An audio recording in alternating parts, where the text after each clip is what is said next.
a lot of things could be avoided in Gotham if we just didn't let anyone have themes. I feel like you should keep people from opening things with the word "to" in them. Haberdasheries, so you can't sell hats. Like, if an amusement park runs out of business, you immediately blow it up. Like, you cannot leave an old amusement park. Or any kind of, like, factory that no has factories some weird chemicals that makes around. toys or rubber chickens. Yeah. This stuff, honestly, it should be destroyed immediately. Replace it with low-income housing. Like, just knock that shit to the ground.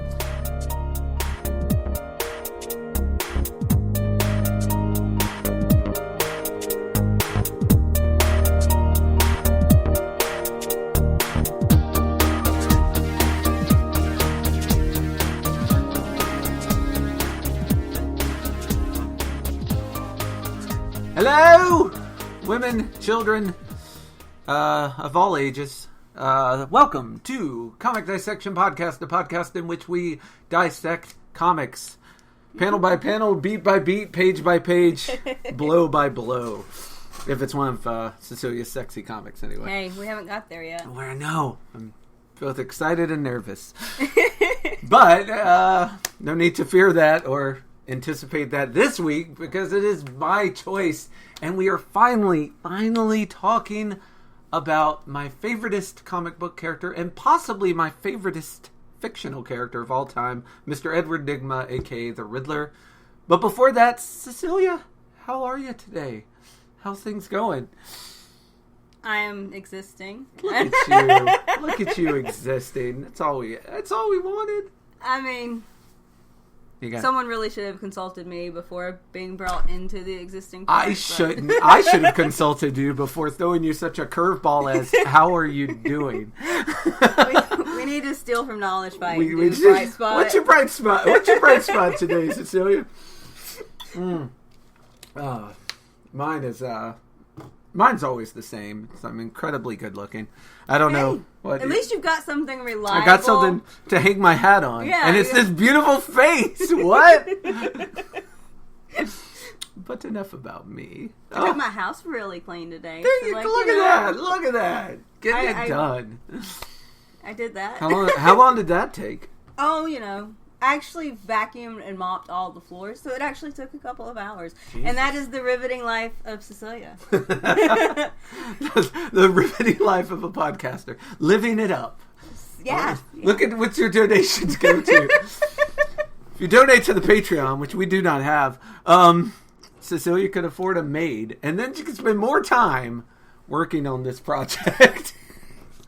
See? Maids, babysitters, like, all these things cost money. They do. I want a butler, and, I don't think I could hire a maid. I would feel bad for someone else cleaning up my mess. You're one of those people that would hire a maid, but then clean up before they got there.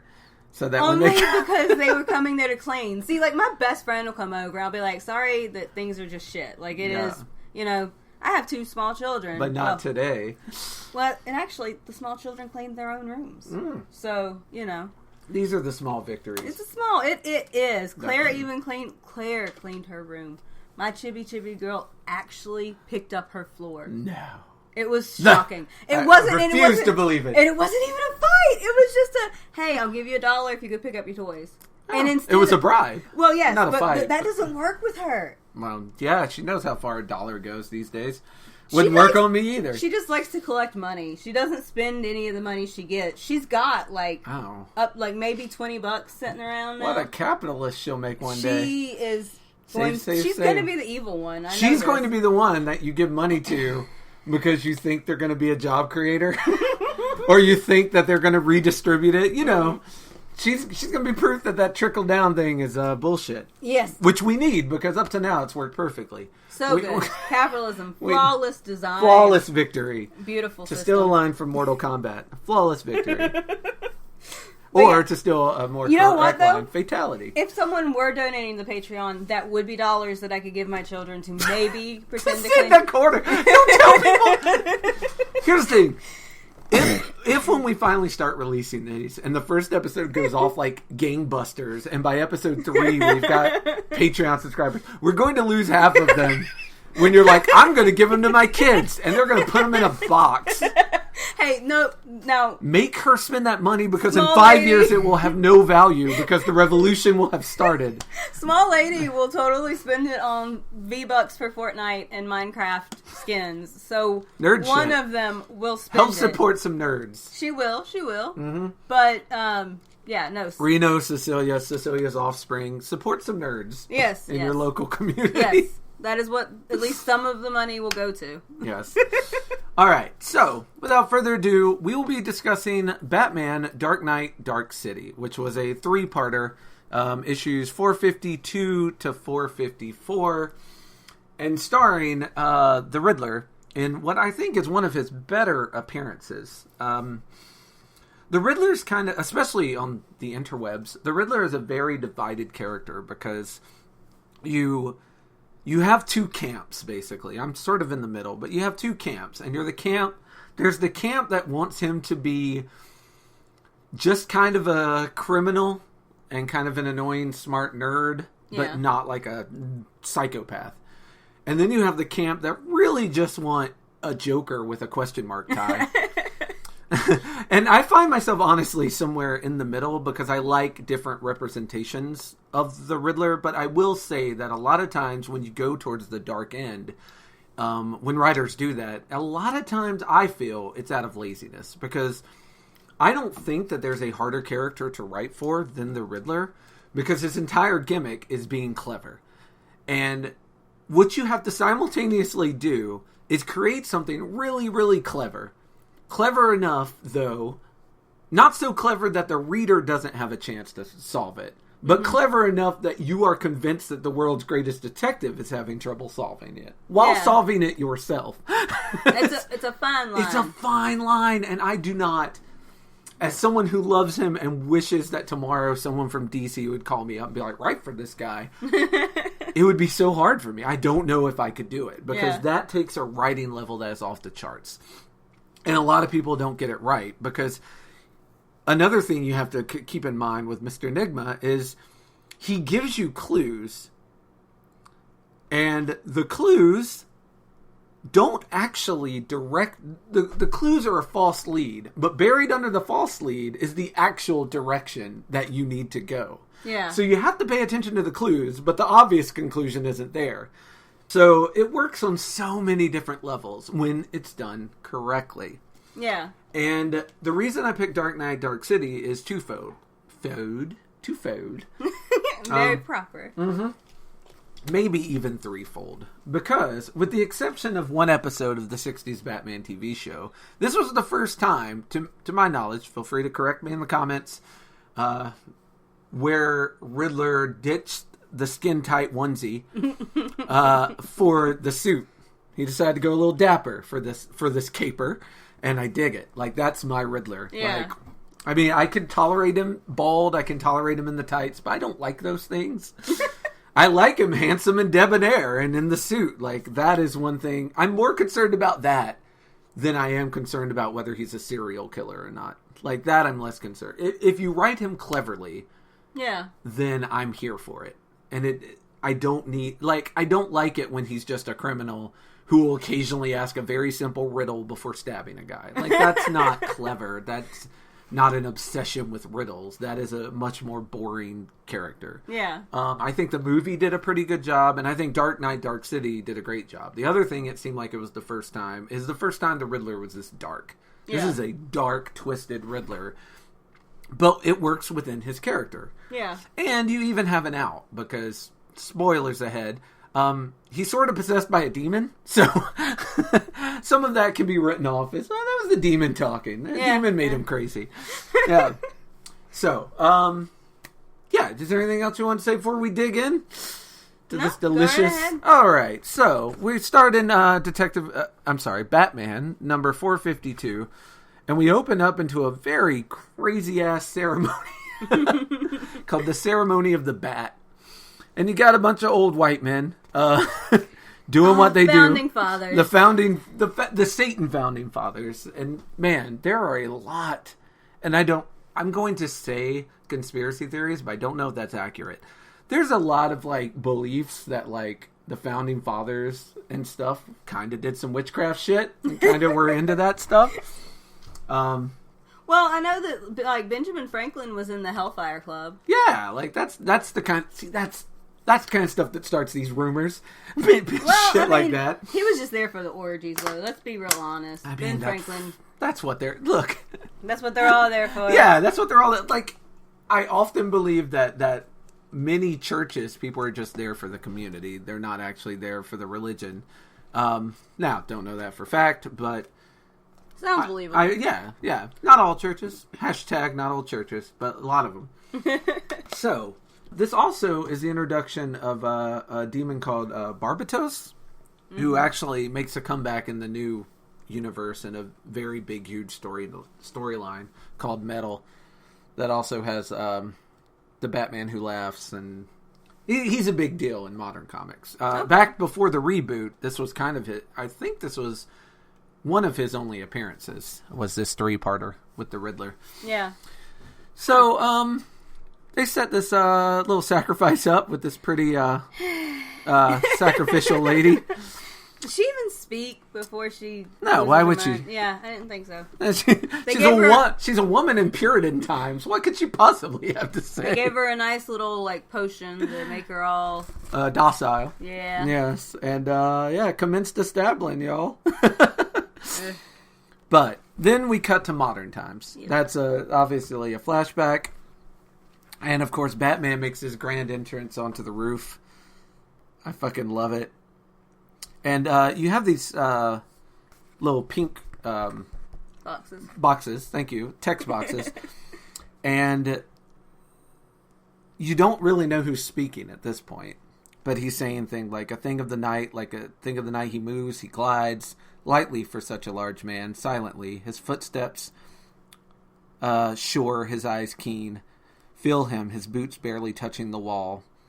So he says it is beginning again. And and it says, yes, come, we are together. Really, we are one. It is beginning again. It has begun. You are the Batman.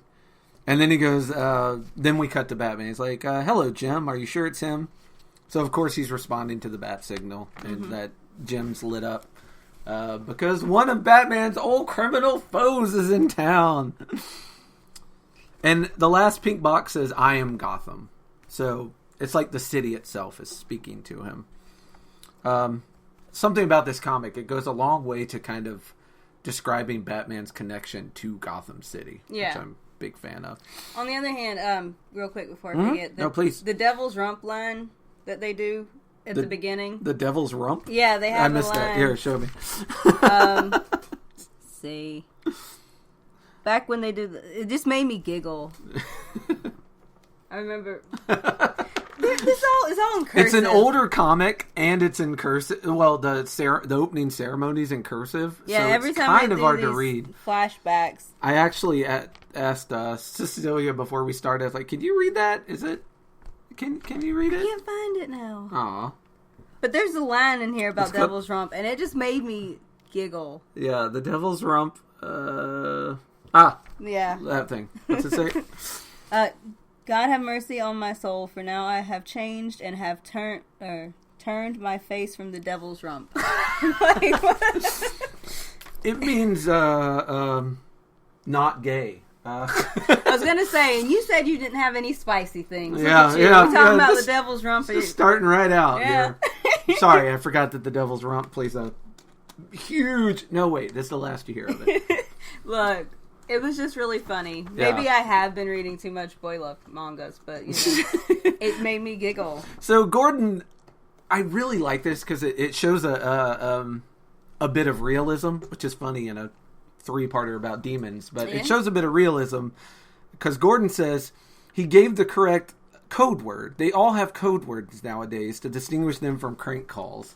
Like, I love the idea that just Gothamites are calling in like, hey, it's Two-Face. I'm going to bomb the Second National Bank. Get it? Second. Yeah, blah, blah, blah. The officer's got to be like, all right, what's your magic word? Yeah, I what's need the magic word or else you can't be admitted into the club. I'm sorry. I gave you the magic word the last time you called. Yeah. And of course, Riddler's codename is Oedipus. That was his idea. Oh, yeah. Solver of the riddle of the Sphinx.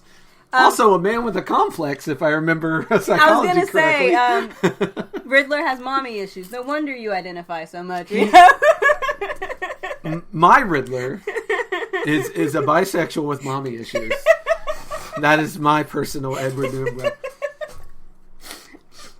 And I don't know if it's even arguable, because when you look through the comics, you see him, like, in one issue, he'll have, like, 4 girls in, like, question mark bathing suits and, like, fishnets hanging all over him. Yeah. Like, waking up in bed together. And then in the next issue, they'll be talking to some dude that knew him in high school that was like, yeah, we were in a theater troupe together, and he kept making passes at me. So... yeah, I don't, at least in this continuity, it seems like it's pretty set in stone that he is a confident bisexual man. Hey, there need to be more of those. Yeah, absolutely. I appreciate the representation. Yeah. I do agree, though. I think this does a really nice job between the opening and the first few pages. It sets a really good mood. Yeah. It establishes a really good... a dark mood. Yes. Yeah, like even the first panel with Batman and Gordon together, there's also a gargoyle like hanging off the side that just looks like a demon. Yeah. Because Gotham is a character in this 3-part arc. Like the demon is the city's the demon, and it kind of also gives an explanation of why Gotham is so bad. Yeah. It's like, designed by a demon, ran by demons. Yeah, of course. Maybe it's cursed. Yeah, and they've done a lot of like Arkham one-shots that kind of imply the same thing, that like Arkham was built on Indian burial ground and it's cursed, and like white people never learn. You can't.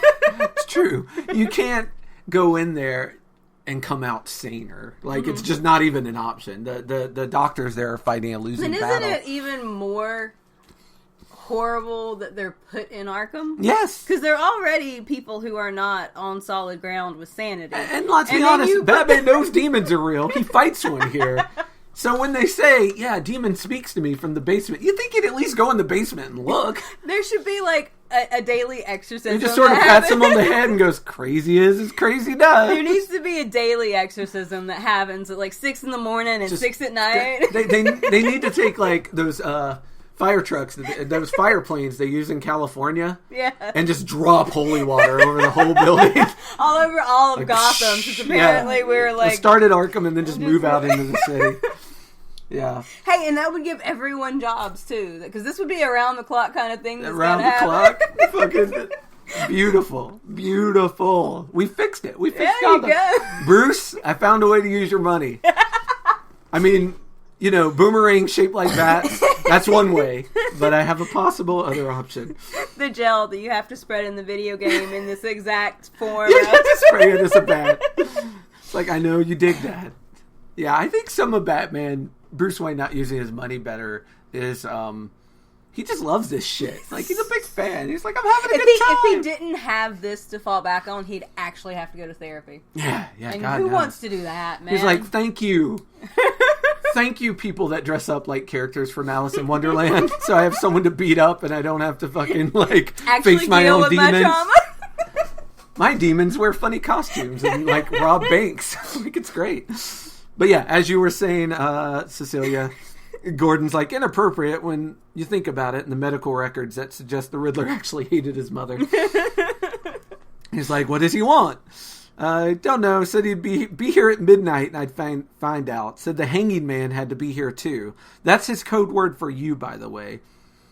And then I like that his code word is the hanging man for Batman, because I assume it's based on the hanging man from the tarot card. Yeah. Which does not have a lot of good connotations. It does not. Yeah. But of course it's, anytime Riddler can take little jabs at Batman. And then Batman freaks out. He's like, there's someone up here with us. And Jim's like, no way, we swept the roof. And Batman scarily puts on a scary face. He's like, someone's up here with us. And I fucking... Random Capri Sun ad is random. Yes, and then you get a Capri Sun ad. Because this is the old comics. You might can find this in a graphic novel. I don't think they've ever put these in. They really should, but they didn't. They even did a Riddler's pack, which is a bunch of Riddler comics, but this 3-parter did not make it in, and I think it should have. It's very sad. And there's this beautiful woman with Egyptian iconery all over her, and sort of a line, like a, I don't know, like a dress made out of what appears to be lion's fur. And she's climbing up onto the roof. Like, fucking just climbing up to the roof. Like, she just scaled the side of the building. She's like, generally, my leaves aren't turned at night. Usually, I'm full of worms by day. Lots of words, but deathly quiet. And then they're both like, what the fuck? Where'd this lady come from? She repeats the riddle one more time. And then she says, oh, Batman, I can fly. And just fucking nosedives backwards. And Batman, of course, does the Batman thing and has to rescue her. He's gonna dislocate something. Yeah, he dislocates his fucking shoulder. And I like this too, because usually Batman saving ignores all the rules of reality. Yeah, he just she fell off the roof way before him, but somehow he gets in, sweeps her, and everyone's fine. But in this version, he gets her leg, and she swings through a window of an Italian restaurant and just shatters it. And it's like, whoa, okay. Gravity works this time. Yeah, gravity's working. That's not good for you, Batman. You really need gravity to not work. But this is right out of the gate. You get a feeling like, wow, this Riddler means business. Like, he is off his fucking rocker. Yeah, love it, love it.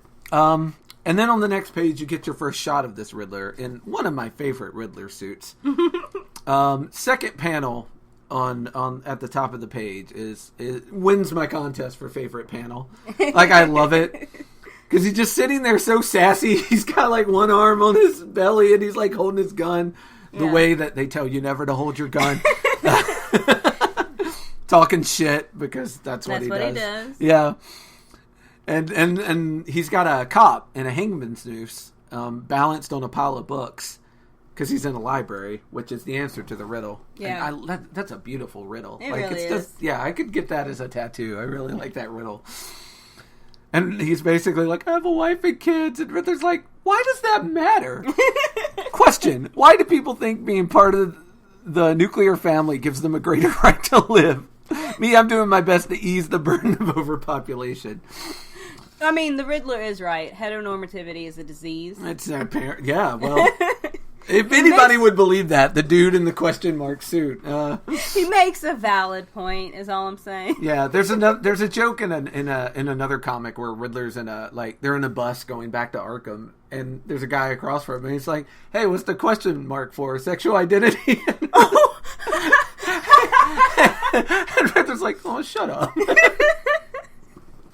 I like that. Oh my God. Yeah, so if there's anybody that's against the normal nuclear family, it'd probably be one Edward Nygma. And then he realizes that there's another guard that he tied up, and he just shoots him. Yeah, there's lots of death. And some of the blood gets on the Truman Capote book, The Cold Blood, which, cute. Yeah. Just cute. Yeah. Just cute little visual gag. And then he's like, Batman, Batman, wherefore art thou, Batman? You merely mustn't disappoint me. Riddler's relationship with Batman is often... those two are often shipped. Riddler's dependence on Batman to have self-worth, like, of everyone in the world. There's a lot of codependency happening with Batman and his villains. It really is. And I feel like it's Batman giving off that aura. He doesn't help himself. Yeah. In this particular instance. Yeah.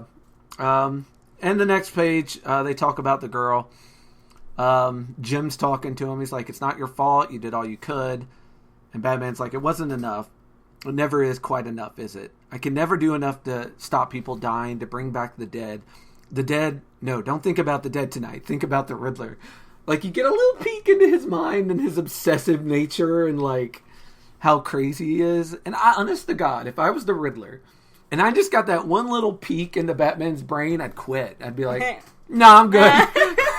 I'm going straight. We're not examining this. This is too much. Moving to Keystone City. I'm gonna fuck with a different hero. There are no... The demons have won here. Yeah. Let's just walk. And Batman, of course, being Batman, lets Jim come to the wrong conclusion that the answer is a cemetery, and just lets him go off to the cemetery. Well, it's less cops you got to try to save. Yeah, exactly. You know the real answer to it. Leaves us in pages, bookworms, words, quiet, yes. Generally, usually lots the acronym GUL, there's even an acronym there for the Gotham University Library. So it lets him know which library it is. And the very last panel on page 8 is he thinks he's so clever. Like, I love how much Batman is just annoyed by the Riddler. Like, he hates him so much. All right, then we get another flashback to the ceremony of the bat. They're still going through with it. And one of the younger dudes is like, maybe don't stab. Don't stab the lady we drugged and brought down here. We should let her go. Yeah. Can we do that? Wasn't that Thomas Jefferson? Isn't it Jefferson who's kind of like... Because there was one of the... somebody of... Too late, Thomas. Fair enough, Thomas. Yeah. Yeah, Thomas Jefferson's, of course, here in Gotham. Yep. As we all know, historically. Yeah, if you had partaken in her preparation, you'd been left no doubt that her sacrifice would be real enough, Mr. Jefferson. So apparently Thomas thought this was all ceremonial. Like joining a frat at a college fraternity. Like becoming one of the skulls. It's not real. And then the demon shows up and they fucking flip shit. Or at least that's what they think's happening. And so the ceremony seems to be going poorly. Yeah. Well, you can't back out at the last second. No. So then we come back to our library. No, I was just going to say, this book pile. Yeah. I love this. Yeah. I love the books. Yeah, the book. He's got the dude, the hangman balanced, this hanging security guard, like balanced on a pile of books.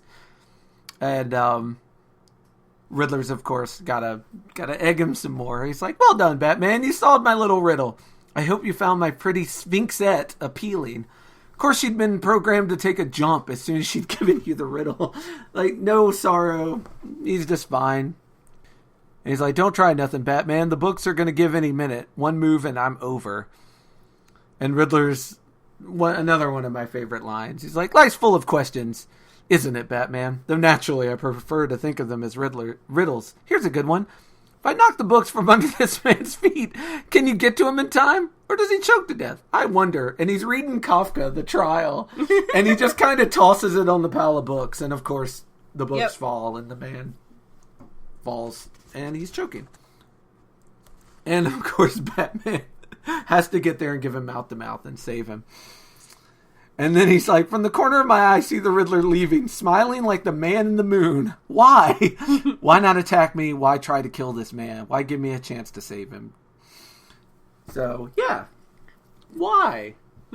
So far, nothing the Riddler's doing is making sense. It's like he's fucking with Batman. Honestly, though, he's crazy and is a villain. I don't...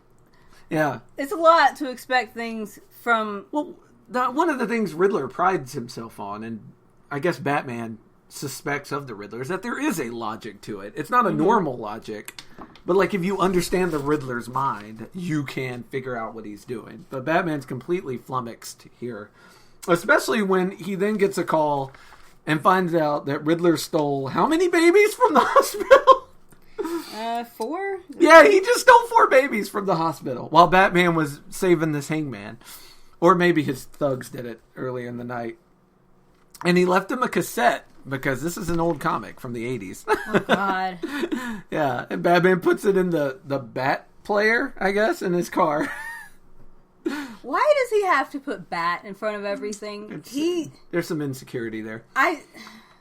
It makes me think of, like, he is trying too hard. He's trying so hard. Yeah. It is a lot. I mean, again, though, like, his criminals are very similar. Like, they all try very hard. Like, you can't be the Mad Hatter. Like, your base has to be a hat boutique or a fucking shut down Alice in Wonderland amusement park, some such thing. So Batman figures out that the next riddle takes him to the blood bank. Beats up a couple Riddler thugs, put in a little action for those fans. And then he comes in, and Riddler's just sitting on top of the blood, the blood vials, holding the baby. He just fucking spikes it like a football and tosses it straight down. And Batman's like, "Shit!" So Batman does a running dive. It really looks like a football game. It really does. Yeah. Catches the baby. And and in another wonderful opportunity for Batman to be made to look silly, it's not a real baby. Nope. Nope. It's a little baby bomb. It's a baby bomb. It's got a Riddler domino mask on it, and it has dummy written across its head, and it's just repeating "Who's a silly boy?" then over and over again. This was gross. The baby bomb was very... Yeah, it explodes, and blood goes all over Batman. On the other hand, I'm really glad it wasn't a real baby. Yeah. But he does almost catch Riddler. And he's really excited about it. He's like, too casual, Riddler. You were leaving all casual. Looks like I got you now. And then he looks down at the baby, and it's a bomb. And Riddler, of course, leaves. Yep. And there's a scene, there's something he says, like, that's terrifying here. So he's covered in blood. Yeah, blood, covered in, eyes full, nearly blind. Forget about the forget that. The Riddler. Get the Riddler. Come on, baby. Come on. Calling you. This? Now, Riddler, let's see how clever you are. So this is a knock against Batman as a person. Yeah. Calling his car a baby. Yeah. That is a knock against him, his existence. That is a knock against his existence. But he calls the Batmobile, and he's fucking like, he's flooring it. Like, the way this is written, like, it feels so action-packed. Like, the writing on this is magnificent. Yeah. I run the back suspension, feel the front axle buckle, vertebrae in my neck turn to chalk dust. Doesn't matter. Blood in my eyes. Red world, dirty red world. Doesn't matter. Riddler, his face for a second in the car window, all composure gone. Not supposed to be so quick, am I, clever man? His auto's fast, but no match for mine. He turns into a narrow alleyway. I'll get him on the straightaway. I see it in the middle of the road. I see it a second too late. I put my... So there's a fucking baby in the road. Yep. Also, blood is a biohazard, Bruce. You shouldn't be letting that shit get in your eyes. You should wash that out, yeah. I push my foot down hard. My wheels lock. Brakes, pedal on the floor. No. So you have to flip the page to find out if he hit the baby or not. And of course he didn't. And he's got this cute little smile. He's holding the baby. Yeah. It's like, what's that you got in your hand? And of course... It's the next riddle. And he also, at some point, refers to the baby as plump, which I thought was a little weird. He calls the baby sweetheart. A single beautiful, wonderful cry. I was really glad that he didn't hit the baby. Oh, yeah, and he is too. He says, I feel like crying myself if I hadn't stopped crying years ago. He's a man. Mm-hmm. Men don't cry. Yeah, it's nice to know that he's not also toxic in other ways. Yeah. And then him and Alfred have a little talk where they solve the riddle, of course. Alfred Pennyworth is the undercover, actual hero. It's a reoccurring theme of when Batman can't solve a riddle, he talks to Alfred and Alfred solves it. Or at least helps him solve it. Well, it seems like Alfred is always just sitting there as a grumpy old British guy saving Bruce's ass. Mm-hmm. It's just... He's probably the only reason Bruce took a shower. Bruce probably would have just kept going covered in blood through the next two issues, but Alfred tells him to take a shower. So I'm just assuming. But yes, together they are able to decipher the next riddle, which actually does take them to a graveyard, which is ironic because our old pal Gordon went there earlier in the night. He should have seen something. The police are not very good in this. They're very bad. But they have to be, because otherwise you wouldn't need a Batman. If Gordon's like, yeah, we caught the Riddler and got the babies back, it'd be a pretty boring Batman tale. That is fair. Yeah. That is fair. And the first issue ends with a cliffhanger of a fucking zombie jumping out of the ground. Yep. So you're like, Jesus Christ, this thing took a turn. And the zombie, came out of nowhere. Yeah, up to this point... preamble. We just suddenly... Now we have zombies. Yeah, with the exception of the couple of flashbacks to the ceremony of the bat. Didn't see that shit coming. And then we have some more talking from the city. I Am Gotham, and it's talking about how it's very excited that Batman and it are going to meet real soon. They should have left the bubbles pink. They really should have. That was actually a comment that I had as well. So he's fighting all these robo-zombies. spoiler, they're just robots built by the Riddler to look like zombies. But one of them is an actual guy. Yep. And as he punches it, he hears it grunt. He's like, that was a dude. So Riddler's super psyched. And he's like watching from a nearby TV van. He's got cameras set up in the cemetery, which the cops didn't see when they were there earlier. Again.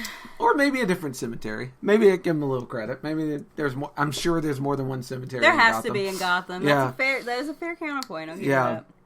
And Riddler's basically barely able to control himself. He's like, oh, don't they make a lovely couple, a tombstone tango, a catacomb I love the can. The tombstone tango bit made me giggle. A venerable dance macabre. Yeah, that's kind of a flashback to the old 60s show. They did a lot of like wordplay like that on the old TV show. There was a line that says, they want to hold you as I want to hold you. That was really intimate and seemed like a little like... The city is in love with Batman. Yeah, I was like, you know what? Yeah.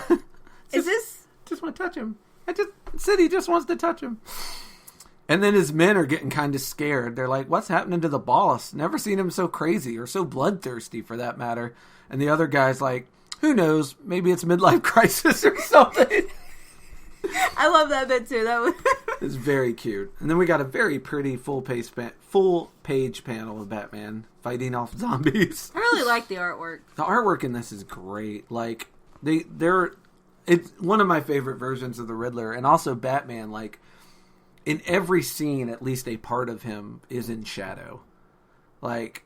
And that's how Batman should be. Like, you should never get too many clear shots of Batman. Like, should be a lot of shadow work. I really do wish... one of the complaints I have with these older ones is I don't like the ads. They kind of take you out of the moment. Yeah. Especially if your whole life's been spent reading graphic novels. Like, as someone who used to go and get monthly comics...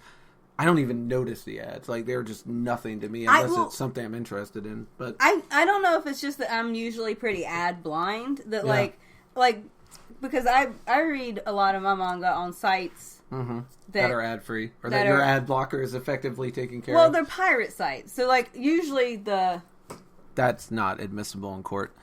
Anyway, continue. So, usually, the ads are very, like, it's very distinctive. Because it's totally different than whatever it is I'm reading at the time. Yeah. And the ads are in a similar enough art style that you're like, wait, when did they get to the Amazon? Yeah, like, I was reading one of these. Why is Batman so into Capri Sun? What the fuck is this? Why is there a little dinosaur? I don't understand what happened. And it takes me a second to get through the ad. And then by the end of it, because I am so used to being able to not see ads, whether it's because of Netflix or what, I get so fucking irritated that whatever I was doing got interrupted by this bullshit. Like, I don't drink Capri Sun. I'm outside of the target demographic for this bullshit in the first place. But also, if I did drink Capri Suns, I'd stop. Like, I'd be done. This would be the end of Capri Suns for me. Yeah. Fuck you and your stupid full page panel shit. Like... This is such a generational thing, for sure. It gets on my nerves. Because I don't read. I notice them more on the internet than I do in comics. Because I guess I've been doing this since the 80s. Like, the 1980s, I don't even notice advertisements. My stories should not have ads in them. Oh, no, I agree. It hurts. Like, I would prefer if they weren't there, but... It's something I don't even think about. You just block it, yeah.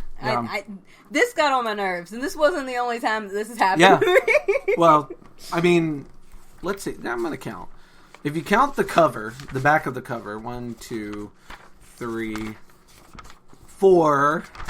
I'm going to get you a full count. 5, 6. I'm counting that as 2 because it's 2 pages. 7, 8. Those don't count. And then the back doesn't really matter. But, and 22 pages. Although I don't know if they count the advertisements as part of the pages.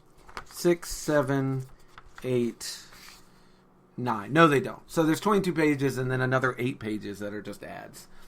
So, well, I would just appreciate it if there was something that kind of told you that this was going to be an ad. On the internet, they tell you this is an ad. Yeah, like I would like to be like, oh, this is an ad, so I can skip this page. Because that is what I would like to do, is skip the fucking page. Yeah, fair Don't enough. make me read it and then get to the bottom and be like, what is this and why? It's a chimpanzee in an adventurer's hat. And Look, they fight an elephant. This is not Curious George. I am not interested. They fight an elephant, maybe? I don't know. I'm not really paying attention. I'm just a side tangent. No, it's good because, again, it shows that anybody else who's picking these comics up from a comic shop or something, you will have to deal with ads. You have to be ready for that. Capri Sun will hit you hard at multiple times. They should have to say that this is They will make you advertise. They will ask you to buy caveman video games that are no longer in production. I'm pretty sure they do make that Capri Sun still, though. Probably. Although I bet it doesn't have elephants on it anymore. So Batman's fighting, and the real zombie, the one that's not a robot, makes a run for it and falls. And Batman's like pursuing him. And Riddler, the little psychopath, put a explosive in his neck and like in the makeup under his neck and blows it up and basically kills the guy. And Riddler doesn't do loyalty. No. That is one thing the Riddler has been very consistent with. Not a loyalty. There's one man valuable to the Riddler, and that is the Riddler.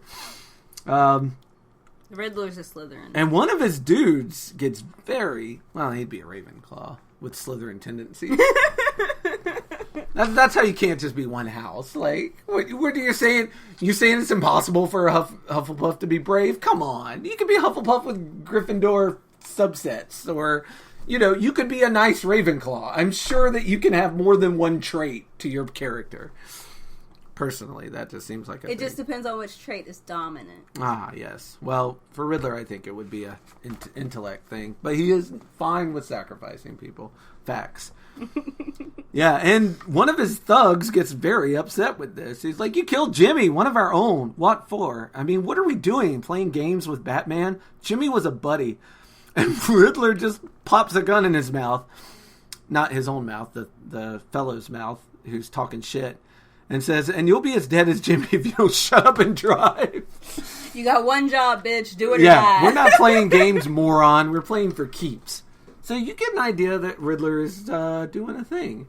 And they continue talking as they drive. And Riddler's basically saying he's got an inner voice guiding him. And then Batman jumps in front of the car and gets hit. And the guy's like, well, I'm going to run his ass down. And Riddler actually stops him from killing Batman. He's like, we need him alive. And Batman says, like, I waited till the last moment before moving because I had to know. I had to be sure. Now I know. The Riddler isn't just unilaterally interested in killing me. He wants me to live. He saved my life. He needs me. So all of this is for Batman. According to Batman, because he didn't get hit by a van. I feel like there's some leaps of logic there, but it does turn out he's correct. And then there's another very cool thing of Riddler just dipping his hat. He's very, very smug smile, which Riddler does better than anyone. Yeah. I do feel like, to give Batman some props, it must be difficult to be a detective when black magic is something you actually have to check for. Like, I imagine that complicates the detectiving just a little bit when there's actual demons and magic you gotta be fucking around with. The problem is Batman has people that can help with this. There's like 4 members of the Justice Society and the Justice League. He could call in Zatanna. He could call in Dr. Fate. He could call in all these people and be like, hey, it's a magic thing. Can you handle this? And they could go fight the demons. But no, Batman doesn't have we need not help. already established the fact that this boy cannot ask for help? No. Again, the therapist. We haven't in the last 15 minutes. It's important. Bears repeating. So Batman finds another riddle carved into one of the tombstones. Mm-hmm. And then we cut back flashback to the ceremony of the bat again. And basically, they're like, okay, we fucking ruined it. It sucked. Mm-hmm. So they escape, leave the girl in there, like you do. Of course. Hey, she was meant to be a sacrifice. She's just a woman. It's not like she's important. She was meant to be a sacrifice. If we don't sacrifice her, it's like we're going back on our word. So they sacrifice this nice lady. She's in a basement, which they fucking nail down. They cover with boards and nail her down. And then they fucking dip. This bitch just sells a shit and runs. Yeah, they sell the farmhouse. Probably don't mention there's a body under the barn. I feel like that would probably hurt the price. Yeah. And then it shows the city becoming the modern city. Which is really neat. I really like these 4 little... Yeah, this 5-panel shot of watching Gotham build up. Well, you could say 4 because these 2 are the exact same. But yeah, the city just keeps... Oh no, they're not. Yeah, you're wrong. Sorry.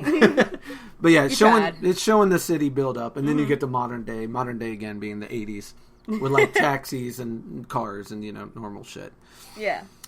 And then Batman is fucking he goes and he fucking passes out and has himself a nice little nightmare about, you guessed it, when his parents were killed and he became Batman.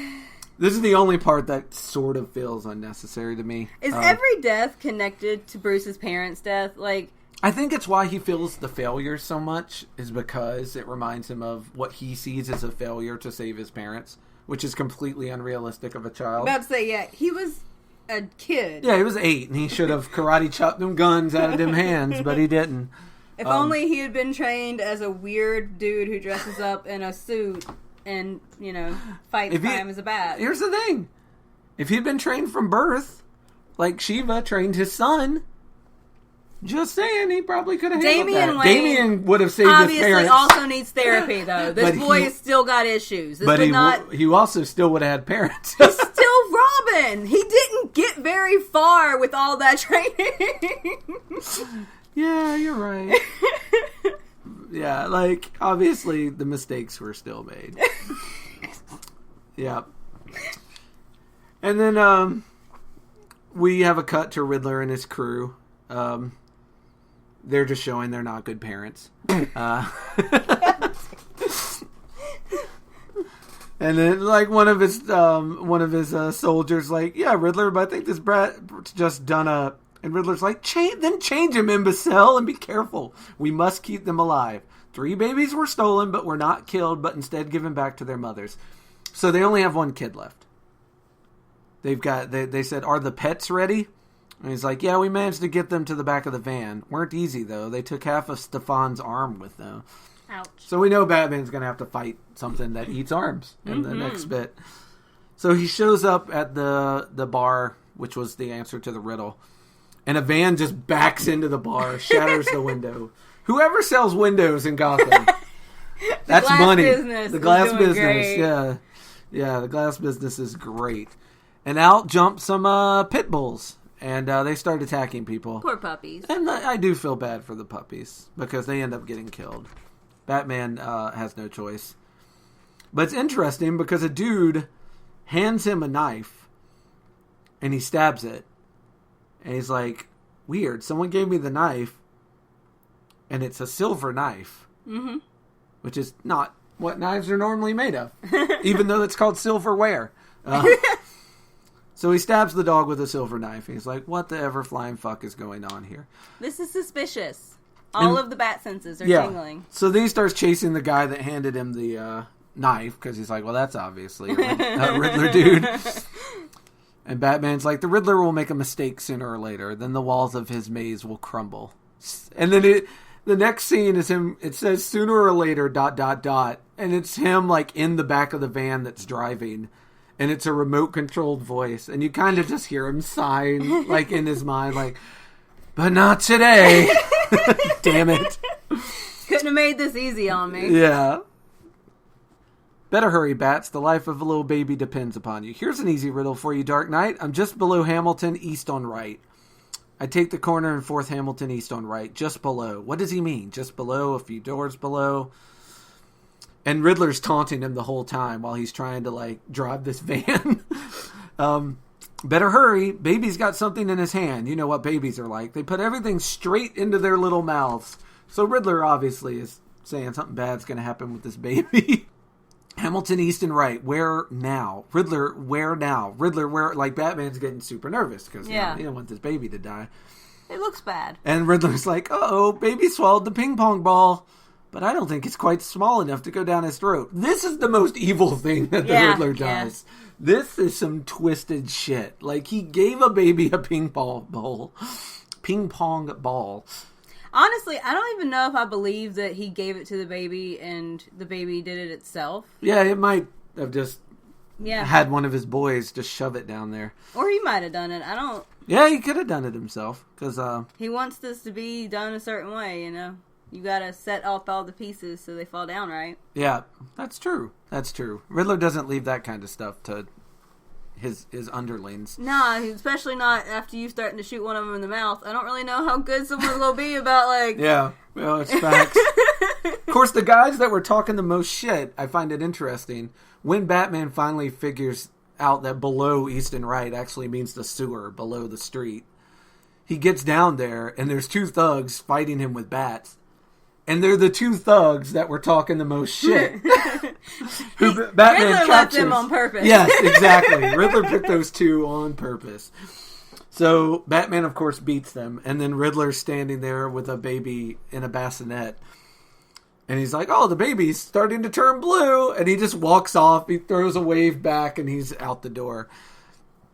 And Batman is like, this is the end of issue 2 of 3, and man, it ends on such a cliffhanger. Yeah. He's like, later, Riddler, I'll deal with you later. First, the kid have to get him to a hospital. No time.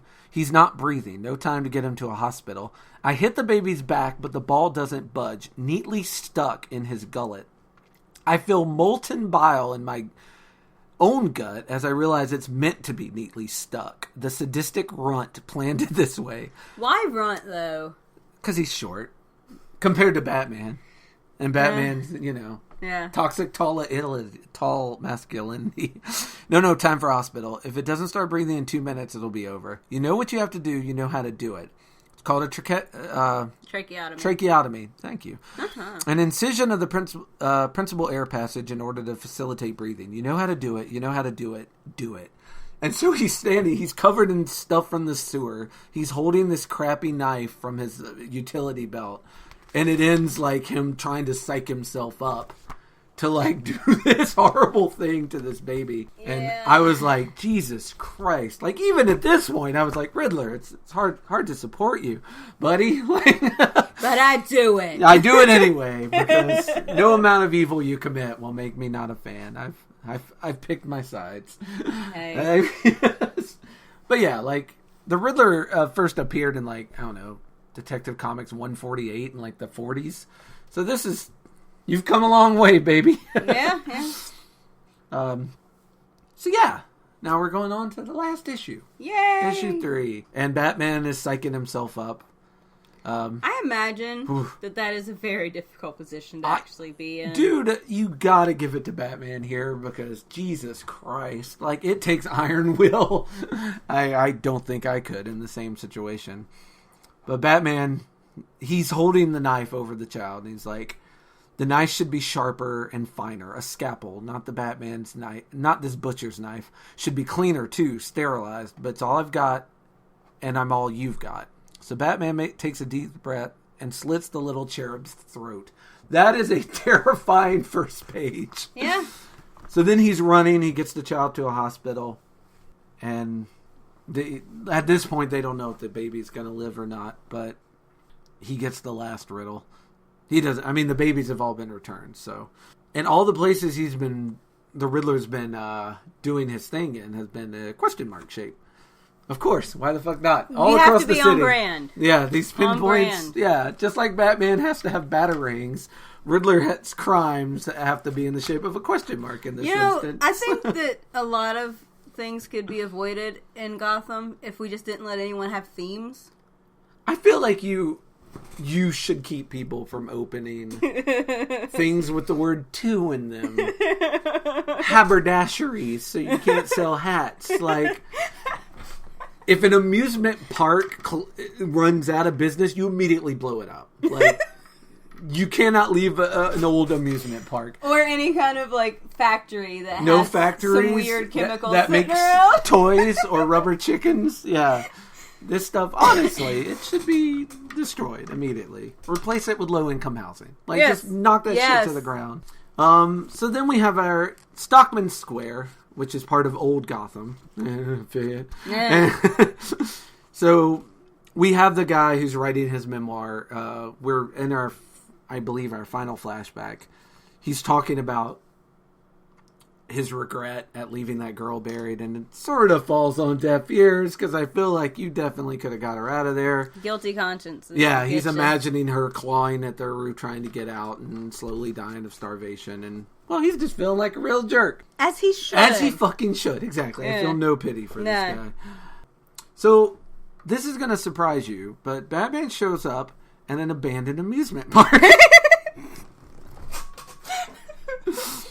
He goes into the Hall of Mirrors, and there is a goat. And all of a sudden, a dude shows up with a fucking flamethrower. And I think they really should have used the Firefly for this, but that's okay. It's just some normal guy. I would have loved this was the Firefly most confusing cameo. Bullshit. At this point, did you have any idea what was going on? Yeah, same. Absolutely the same. It's cool, like, once you get the reveal, going back and seeing how it happened, but... This was so, like, what the fuck is the goat for? Why are we dancing with a goat? And Batman is equally confused. He's like, he's like, maybe you're wrong, Batman. Maybe that's just a red herring. This isn't the Riddler, by the way. This is just one of his dudes. Maybe henchmen should be smarter. Yeah, maybe they wouldn't work for Riddler. They were smarter. That's true. Because A, you would never work for a supervillain if you were smart. And B, Riddler would not tolerate anyone even close to as smart as he was. Like, his group has to be dumb. It's kind of probably one of the entry rules. And Batman's like, is he right? Stockman Square, all these clues, red herrings, so I lowered my guard, walked into a death trap. So he's trying to figure it out. And he ends up doing a bunch of crazy dances, dodging this flamethrower in front of this goat. And man... a lot of confusion here. And now he's going to a storage company called Q&A Storage. Question and answer. Meow, meow, meow. And he completely clowns the guards with the goat, which I think is really funny. It shows like two thugs like just waiting for him to come through the door. And then the goat comes charging through. And the guy tackles the goat and he's like, wait, what the hell? And then, of course, Batman beats the crap out of them. As he was going to. Yeah. But, unfortunately, he's swinging from a 2x4, like, what do you call it? A freaking ceiling... Oh, I don't know. Beam! There you go. Yes, a 2x4 beam, and it breaks because it's old. And something says, what a pity my timbers here are old and rotten and so easily broken. So it's the city again talking to him. He falls, and the dude with the flamethrower is like, yay, I'm going to roast him. And Riddler's like, no, the preparations are complete. He dies when I say so. And this guy's like, I'm through with all that mumbo jumbo. He goes down, Riddler fucking shoots him. As he was going to do. Which, of course, yeah. He's like, you shot me? You shot me to save Batman? And this guy, as I said, dumb, dummity dumb. He's like, of course I did. Batman's my ticket to ride. The human bat. So, Batman wakes up, and Riddler is in like a fucking like ceremonial smock. Over his suit, though. He didn't take his suit off. Just put on this weird like Judge robe over it. And he wakes him up, and he finally gives him the lowdown on what the fuck he's been doing. So, a voice jumped in Riddler's head one day. Riddler didn't assume it was just, craziness. He starts listening to it. He should have. He really should have. And it's funny. He waits for Batman to wake up because he has to tell him how smart he is. Because of fucking course he does. Of course he does. He could have done this ceremony while Batman was sleeping. He could have actually won. He could have. You know how... There's 3 or 4 times in this where he could have won. Pro tip to all supervillains. Don't explain your fucking plans. What is wrong with y'all? It doesn't work if no one knows how clever I am, though. Like, This is why he loses. You have to... Well, yeah. Like, every Riddler comic follows the same beat. Like, he wins, 4 times, but he tries 5 times. Every one. It's like the first 4 or 5 times, he robs the bank, he commits the murder, he does whatever he wants to do. Like, only when the pattern is established does he get caught. If he didn't establish the pattern, or he had only 2 pieces to the pattern, he would get away scot-free. He has, and it's been discussed in many comics, he has tons of money in offshore accounts and stuff. Like, he is a rich man. He doesn't need to do this shit. Like, none of this shit does he need to do. He does it because that's what's fun to him. And without it, one of my favorite Riddler quotes is he says, robberies without riddles is not fun. It's just a job. Like, I might as well go work at the fucking 7-Eleven if I'm not going to send riddles out with my crimes. Because it's so easy. The only way it's fun is if it's a challenge. I just think of more of I don't know, if I were a villain, I would want to get away. Like, if I were trying to do the weird demon possession summoning shit... Yeah. My point would be to actually successfully complete the demon summoning. What a weirdo. Shit. You're such a weirdo. It's true. I can't even understand you. I guess that's fair. Yeah. But it's a beautiful... I can relate. Like, if no one knows how clever you are, why are you even doing any of this? Like, it just... People have to know. People have to say, you're one clever son of a bitch, Reno. I mean, Eddie. They don't cross the streams. If they don't, cross the streams. If they don't, then what? It doesn't matter. Like, see, I feel like it depends. It depends on why you're doing the crime. If you're just doing it for money, well, first of all, gauche. And second, well, I mean, this is a performance art. Money, though. In this instance, he's not doing it, and a lot of them he is. But in this one, he's doing it for power and to kill Batman because he hates that guy. And you would think, though, that killing Batman would be the thing that would win. Like, you would... I guess I'm just not looking at this from the right perspective. He just can't win. Batman has to lose. And Batman can only lose if Batman had a chance to win. He loses if he's dead, too. Well, I think we're getting there. I think that's where we're headed. So I love this. Riddler is explaining how... before you can be sacrificed to this bat demon, you have to go through all these rituals. The woman from the flashbacks had gone through all the rituals, and Riddler's like, well, I have to get Batman to go through these rituals. You ain't gonna do that shit voluntarily. Truth. So he set up all of these riddles to prepare Batman for his own sacrifice, which is just... It's so good. It is clever. It's I will so give him that. fucking clever. Now, I was wondering, because he's explaining all of the weird little shit he had to have him do. Yeah. How does he know that they've worked? That was the part that kind of threw me here, because what do you mean? That the sacrifice... Oh, that the ritual preparations worked? Do they check themselves off? I'm assuming the demon who is in constant contact with him is telling him, oh, now on to the next. Now on to... If it wasn't, he'd be like, you gotta go back and do the hangman thing again. He wasn't dead enough. Or whatever. It was a weird, it was weird to me that there was, there's no way to check that the prep is correct. Well, that's true of all, witchcraft, right? No, I mean, no one comes down and tells you that, as someone who's only kind of dabbled with witchcraft shit here and there, it isn't... Most of it isn't a precise science. It's more of a, for most things, I don't know about demon summoning. Well, that's because you don't want to, if you had the great goddess actually whispering in your ear, it would be an exact science, because they would tell you. It'd be like, you need holly leaves from the first bloom of winter, and if you get the wrong one, they'd be like, that's not the first bloom of winter. That happened in Kansas. That's in the other city, here's the address, go get it. So I assume Riddler had the voice telling him, all right, first you need this. And then once he got it, it was like, okay, on to the next one. But yeah, we'll quickly go through the steps that one has to take to be sacrificed to the demon. First, she had to kiss the lips of a hanged man. In your case, it was mouth-to-mouth resuscitation, the hanged guy from the first one. Secondly, you had to bathe in human blood, which blew him up in the blood bath. Yep. And next came the Dance Macabre, a dance with the dead, dug up from a local cemetery. This is why my stiffs flung themselves into your arms.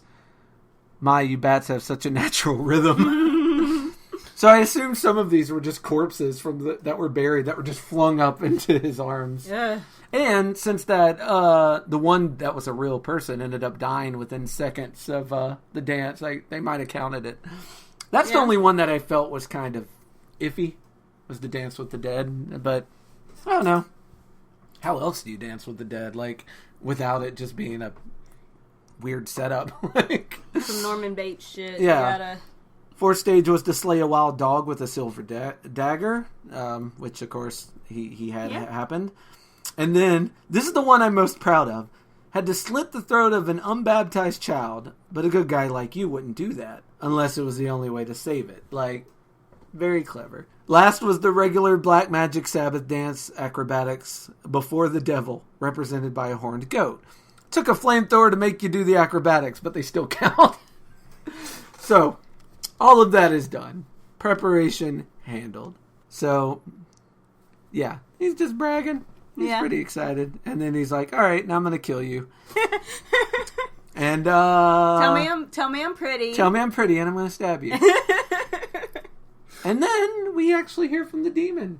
Yep. Oh my God. So finally the demon, who has been the city, who's been talking to Batman. Well, been talking, not where Batman could hear him, but been talking to us, the reader, this whole time. How foolish, how greedy, how manipulatable. A perfect host. Mind awash with gibberish, riddling, riddle-mep, riddle-sad. Hungry for power, so easy for me to slip into you, to disguise myself as you. To whisper in your ear and set your heart racing. Batman had an intuition, see, because Batman and I are closely related. He is Batman the Dark Knight. I am Gotham the Dark City. Which is where we get our title, Dark Knight, Dark City. And Riddler's like, oh, you're the demon. And so the demon's like, yeah, and I have no further use of you. And just starts fucking causing the place to collapse. So Riddler runs out and basically does the same thing that the people did, I don't know, 200 years ago or whatever. Nails the thing shut. Although this time he also sets it on fire because he doesn't want Batman to slowly starve to death. Yeah. And I guess it's kind of more humane. Yeah, it's true. And this is funny because this is another very funny aspect of the Riddler. Riddler will play fair up to a point, and then he'll get frustrated and just fucking cheat. This is what you see here. Like, there's no more ceremony of the bat. No, now I'm just going to burn him alive in a basement. Like, that's not really... How much of that was the demon, though, if we're going possession here? Yeah. Well, I think the part where he escapes and just sets the thing on fire, that's pure Eddie. That's Enigma. Pure Eddie, yeah. Because I think the demon has left him at this point. So then you find out why the demon brought Batman here, which is very interesting to me. So he takes Batman back to 1765 when they tried to do this ceremony the first time. The girl awakes from the drugs and potions and mind trickery. Horror, a living nightmare. She scratches at the door, but the door will not move. The door will not move again for over 200 years. She shrieks as the candles burn low and the wings beat in darkness as dark death clouds descend. And Batman's like, you're a demon, how can you also be the city? And it says, the city that modeled you, that shared you, whose darkness and desolation is in your soul. I talk now through the husk of the creature that so scared Stockman, as you see just a large bat, made huge by the occultist heightened senses. So, that demon they thought had come all those years ago was just a big bat that flew into the basement. This is what happens when you don't understand what you're doing. Well, don't perform sacred rituals. If you've only skimmed the text. Yeah. This is all that. Yeah, because they were so into it. They saw what they wanted to see.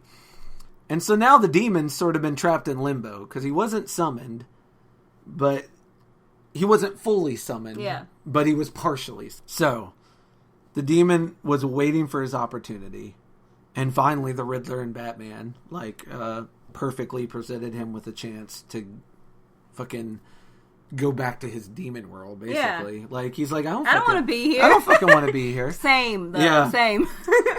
And it's interesting because now he's back in 1765 all of a sudden. He's trying to free the girl. And guess who comes to save the day? The true motherfucking hero of Batman. The true hero Batman. of this story, Alfred. Motherfucking Pennyworth. Opens the door from the outside. Batman rescues the girl, wraps her up in his cloak, because his cloak's like fire resistant, and runs out in the way that Batman, and the demon's kind of thanking him. He's like, Batman, oh Batman, my favorite son, the wind on my face, the sky opening, my heart torn from this earthly ribcage, my soul igniting, my spirit rising. And then it's very cute because Batman opens his cloak after he's rescued, and it's just, of course, the skeleton. Yeah. But he ends up burying her next to his parents, which I think is just the sweetest thing. Finally lets her rest in his very classy mausoleum outside his house. I don't know. It gives a lot of hope, because if it's true that the demon had been influenced the city for all this time and the demon was finally gone, then in theory the city would get better. It doesn't, because it can't, because then you don't have Batman comics anymore. But it ends on like this really hopeful note of him burying her next to his parents, and like him seeing a bat fly over Wayne Manor, and he's like, a bat driven by the dark and primitive instinct through the night, I follow. Like, I'm basically just a creature of instinct like this bat, but it's heading home, and so am I. Yeah, I gotta go to sleep at some point. Yeah, I've been up for like 5 days fighting the Riddler. It's time for bed. I really like this profile. This is really nice. Yeah. Once again, so much of him in shadow, but with he's holding a candle, and so this is the third panel on the last page. The candle's underneath him, so it's like lighting him from underneath. So you get like just the chin, and then his upper forehead and top are all hidden black, in darkness. Yeah. It's so beautiful.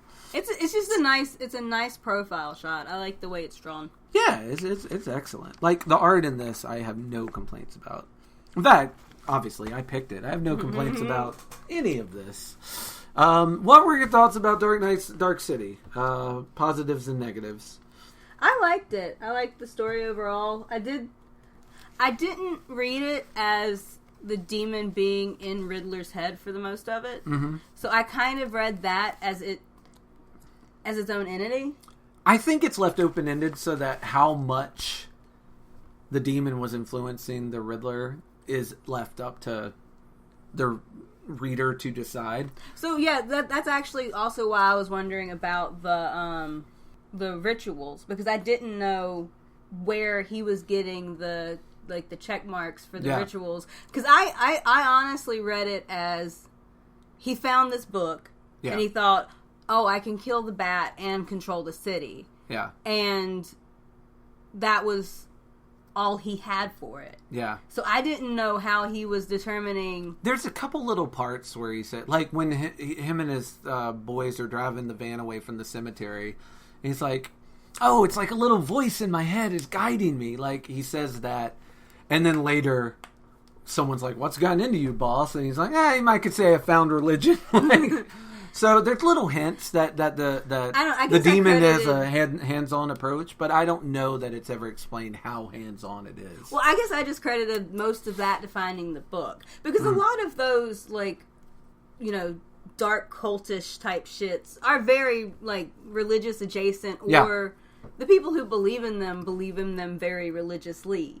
So I don't know. I guess I interpreted most of that as it being from the book that he found. Yeah, and that's very possible. Like, the only reason I tend to think that Barbatos might have more influence than that is because the Riddler is such a man of logic that it's hard for me to imagine him just finding a ceremony book and being like, I'm going to do some witchcraft now. Like, that's a fair point. I feel like something would have to push him in that direction. That's fair. Because he went to a lot of fucking trouble here for something that he was 100% sure was going to work. And I just, like, his character arc, like, that'd be weird of him to do without something egging him on or pushing him on. But it's left very open-ended, so it could definitely go either way. And I think they purposely didn't delve into that hard enough for you to have a solid answer. Yeah, and it's interesting because, like I say, it lets you can either forgive the Riddler and be like, well, he was under the influence of a demon, or you can be like, no, the demon just told him what he had to do. The ways he went about it, that was all. That's all him. Yeah. And maybe he was this bloodthirsty this time because the stakes were so high. It's like, not only do I get to kill Batman, but I also become the, like, all-powerful ruler of the city. Like, that's woohoo! Yeah. I wonder, though, because the demon said it wasn't fully summoned. Yeah. I wonder if the fact that Gotham doesn't get better, one, is because, yes, you're right, you can't have more Batman comics if suddenly everyone starts acting like they got a brain. But I wonder, though, if the demon is just freed now, as opposed to being trapped in that one spot. I mean, it's possible. And the reboot would certainly have you believe that the demon is active and his minions are active in the world. Because his reboot is basically the idea of the multiverse, and that there's, every time you make a choice, there's branched realities.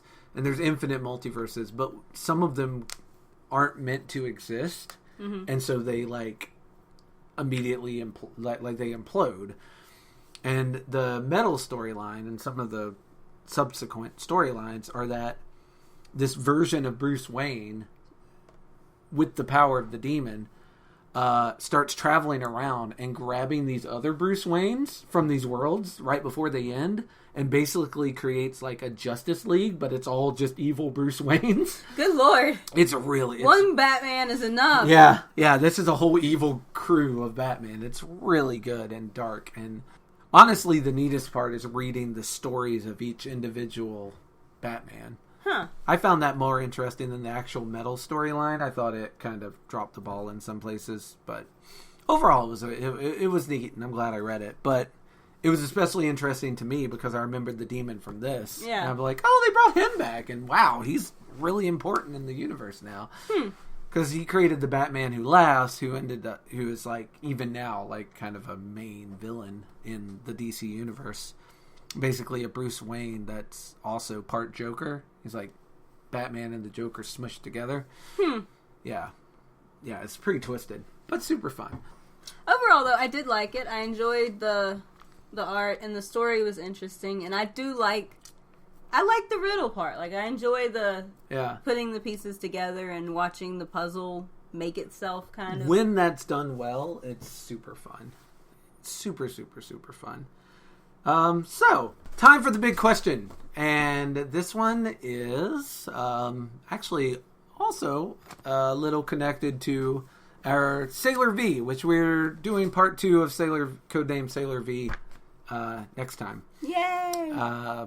But the question is sort of connected to that because recently a writer has been writing a lot of Riddler stuff, taking Riddler in a pretty dark direction, and he's less riddles, more just kind of serial killer. Okay. And a lot of Riddler fans are up in arms about it. Mm-hmm. And I don't think they're the best Riddler stories, but I think some of them are okay, and some of them are still Riddler adjacent.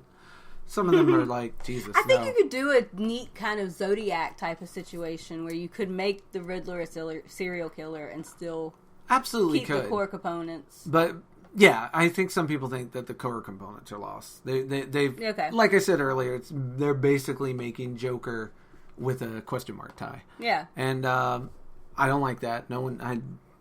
But I also am okay with him having no interest in human life. Okay. Like, I don't think he should have interest in taking human life. I just don't think he should have any qualms about taking human life. And it's a distinction. It's a fine line. It's a fine line. It's a distinction that I don't feel everyone respects. Yeah. Some of the writers don't respect. But for me, like, just keep him in the suit. Don't make him bald. I don't know why people occasionally make him bald. Like, later... Batman the Animated Series and later seasons, they redid all the characters because it was too expensive to do to animate episodes with the old character designs because they had too many details. Yeah. So they kind of simplified all the characters, and they made Riddler bald then for reasons I cannot fathom. But and then one of the reboots, he was bald for a minute. I don't know. I like my Riddler to be, good-looking guy in a dapper suit. That's my personal Put a thing. hat on him. Yeah, and I need the riddles to be important to the story. Okay. Not just something he just randomly asks while committing crimes. Yeah. Those are the things that I need for my Riddler. So the big question for you is, what character traits would infuriate you if they started existing with Sailor Moon? Like, what sins would be unforgivable? You'd be like, this is not Sailor Moon anymore. Whatever writer got a hold of Sailor Moon fucking ruined her. Okay. So, as someone who consumes a vast amount of fan fiction... Mm-hmm. This is why I'm asking you this question. No, it is important to be able to transmute the inherent qualities of someone when you're writing for that character. Right. For Sailor Moon, I think the things that define her is a general pure-heartedness. Mm. And, she's obviously a young child, which I feel like should be stressed more when people are talking about the series, because she is literally 14. Yeah. So she's a baby. Keep that in mind. She is a child. Yeah. Tell that to the cameraman. Right? Fucking hell. But I think that there's a general kindness, which is actually the thing I love the most about Usagi, and the thing that for me is the most important part of her character. Mm-hmm. There's a general kindness and pure-heartedness that would be, to me, the problem. That if you made, and honestly, I don't know, because I know that there's a Sailor Moon live action from Japan. Yes. And in that one... I'm familiar with it, but I have not watched it. I haven't watched it. I listened to a podcast that went in deep comparing the Sailor Moon manga to the original and the Crystal and the live action. Okay. So it was fucking amazing. Well, shout them out. What's the name of the podcast?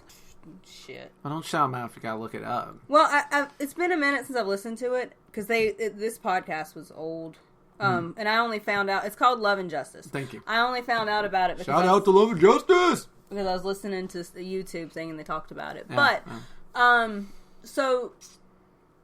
in the live-action version, there is a point where Usagi becomes Princess Serenity. Like, she becomes Sailor Moon, like Princess Sailor Moon, I think is actually what it's called. And she almost destroys the world because she's in love with Mamoru. And the Silver Crystal can create or destroy. Like, that's the thing about the crystal. Okay. Is it is the most powerful thing in all of existence. And it's given to a 14-year-old child. Smart. Yes, this is a good idea.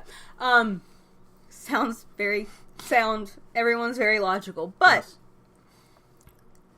I don't even think that is super out of character, because she does pull back at the last minute.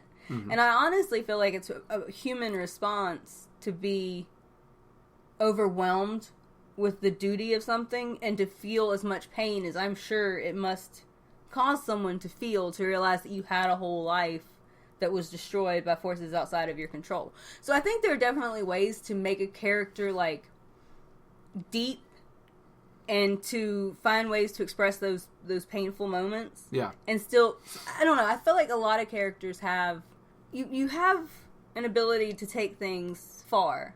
Mm-hmm. Like, you can change, as long as those core characteristics are the same. I just don't think you can make Usagi, I don't want to say self-centered, because there are definitely moments where she is that. She's a fucking child. Well, but we're talking overall character, not moments of... I don't think you can make her completely self-centered and vengeful. I think that those are the things that you couldn't do with Usagi.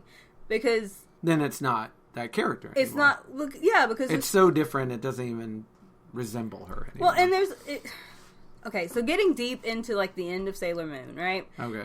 Spoilers ahead. For a manga that is 30 years old at this point. Fair. But at the end of Sailor Moon, there's you meet Sailor Cosmos, right? Which is an ultimate version of Sailor Moon. And it's not super well explained if the if it's like an alternate timeline version, or if it's just an inevitable future that Sailor Moon meets. But Sailor Cosmos is all alone. Aww. She's lost everyone that she's ever loved. Like, she is the lone, solitary soldier at the end of the universe, is Usagi. And Usagi has to make a choice of whether or not she will destroy the Galaxy Cauldron and stop chaos from being reborn and thus stop the villains. You can stop every bad guy, or you can keep fighting. Inevitably, in the future, like you will eventually end up in a position where you're alone, because there's Usagi. There are parts in the manga and in the anime especially, where it shows you that Usagi is a special character just because her heart is so pure, because she is inherently, at the end of everything, at her core, so good. Yeah, and eventually she ends up alone, but no one gets to be reborn if you destroy the Galaxy Cauldron. All of your friends, all of your loved ones, they stay dead. Yeah. So you can either continue fighting and have a future, which may inevitably end in pain, because... What futures do. Yeah. Or you can have peace now and forever, but you'll be all alone in that peace. Yeah. And Usagi chooses... That is a common Japanese trait of... I fucking love it, though. I'm trying to, like, the easiest way to make the world a good place is to just get rid of all the evil. And the easiest way to do that is to get rid of all. Then, by default, you will have gotten rid of the evil. Well, it's more like you just can't... It's more... The choice seems more like you stop the rebirth. So all of the Galaxy Cauldron is the thing that makes the Sailor Scouts. Right. But because I think it's more of a concept of, like, light can't exist without dark. Yeah. And so because Usagi exists and because the Sailor Soldiers exist, there will be someone out there who thinks, oh, I can take that power and use it to my own ends. Yeah. And as long as that's an option, you're gonna have to fight against it. Which, I honestly, applying to real life makes me think of the fact that, like, as long as there are bad people, and there will always be bad people. Right. You have to continue to fight. Yeah. Man.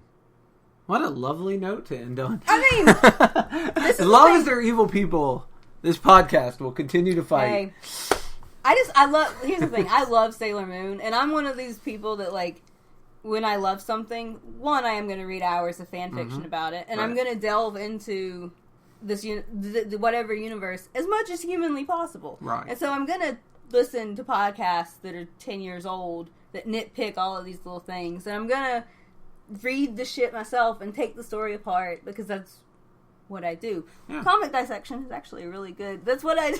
It's good. Yeah. The title is accurate. Yeah, yes. You were picked because you had a certain set of skills. I overanalyze everything. That's all we need. We're using my anxiety as a superpower. That's what we're here for. Damn straight. This is cheaper than therapy. Hey. Well, yeah. On that note, I'm fine with whatever you do with Sailor Moon. But hey, you're fine with whatever they do with the Riddler, so it kind of works out. Here's the thing: like I've told you before, like I know you didn't. You were very against fan fiction when we started talking, but I feel like to a certain extent, when you have things like comic books, or I love fan works, so when the writer changes and the stories and the settings and the places change, you inevitably are going to have characters who aren't the same as they were when you started reading them. Yeah. And accurate. To me, like, that is fan fiction-y. Like, you have an iteration that is similar but different. Yeah. And in some instances, like, that can be really, like, it can be really well done, and someone can capture to you the thing that is, like, the essence of this character and turn it in a way that you hadn't considered before. Yeah. But I don't know. I feel like it's hard to do, but it can be done well. Yeah, of course. I mean, and I am a person who, I'm more forgiving than a lot of the internet about what does and does not make a, like, if I see him with too many wrinkles, I don't automatically get mad. I'm like, all right, so this is an older version of the Riddler, whatever. If he's bald, there's aesthetic things that I prefer, but if it's the other aesthetic, I'm not going to just immediately poo-poo it. And even if it's a different take on the Riddler, like I've talked about things that are core to that character, and without those, I don't think it's a good story for that character. You need to put someone else there. Yeah. Put the Penguin in there. It's fine. Like, just change it to umbrellas. It's easy. I feel, and again, it goes back to what we said right at the beginning. It's very hard to write for the Riddler. It seems very easy to write for the Penguin or Two-Face or Mad Hatter. Yeah. And it's like, oh no, Hats or Alice in Wonderland. Just have it connect to that tangential, however. Yeah. And you're there. And, I don't know, characters who've had a long lineage, like Sailor Moon, like the Riddler, like Batman, everyone's going to have an idea about what that character should be. For some people, the animated series was their Batman, and anything that doesn't come off that canon is less than. For some people, it was the 60s TV show. If anything was not super ridiculous and campy, they're not going to like. But, I don't know. It's eye of the beholder stuff. And, well, I think that you can... I don't know, as someone... Because I started Sailor Moon with the anime. Yeah. And I am very attached to parts of the anime that, especially looking back on it now, are not great things that were put into public for consumption. Yeah. There's quite an age gap between Mamoru and Usagi. That man should be on a list somewhere. You can enjoy it and still be aware of the things that but are problematic. I don't know. There are people who are very dead set that like the manga is the best iteration of Usagi, and I don't dislike Usagi in the manga, but I like how the anime fleshes her out more, and I like how, to me, her reactions in the anime are much more like how I'd react if some talking cat at 14 and told me, hey, you gotta go save the world. Bitch, I don't want to take a test tomorrow. What you talking about, saving the fucking world? No, thank you. No, that sounds like a lot of responsibility. Yeah. I don't want to do that. Yeah. Well, anytime you have different mediums, like... There's Sailor Moon RPGs, and there's probably, like, Japanese kids who played those RPGs and were like, these are the Sailor Scouts I like. Yeah. Because I went on a 40-hour adventure with them. Like, well, and to that extent, like, I grew up with Sailor Moon. Like, I got off the school bus every day and got in front of that TV for Toonami. Yeah. Because they had that fucking DBZ, Yu Yu Hakusho, Sailor Moon block that, like, I watched, like... You never forget your first with your favorite character. For me, it was the 60s TV show. So I'll always have a soft spot for that ridiculous, clownish... Hey, Eartha Kitt's hot, though. Oh, my God. You're telling me. Those Catwomen and Batgirl, those were my young crushes as a child. Eartha Kitt's beautiful. And the girls the monkeys chased around on the Monkeys show. And the Monkeys was great. That. One day, again, if ever we Patreon... we'll watch a couple episodes of the 60s TV show and a couple episodes of the Monkeys because, man, you need to. You just need to. Yeah. I'll take your word for it. We'll wait for someone to pay us to do that. Yeah, exactly. You can pay us to do that. Pay us to do it. But for now, that'll be all from the comic dissection. This is Reno V. Cecilia Rose. Whoop, whoop. Signing off. Next, part 2 of Sailor V. Be there or be squares, losers.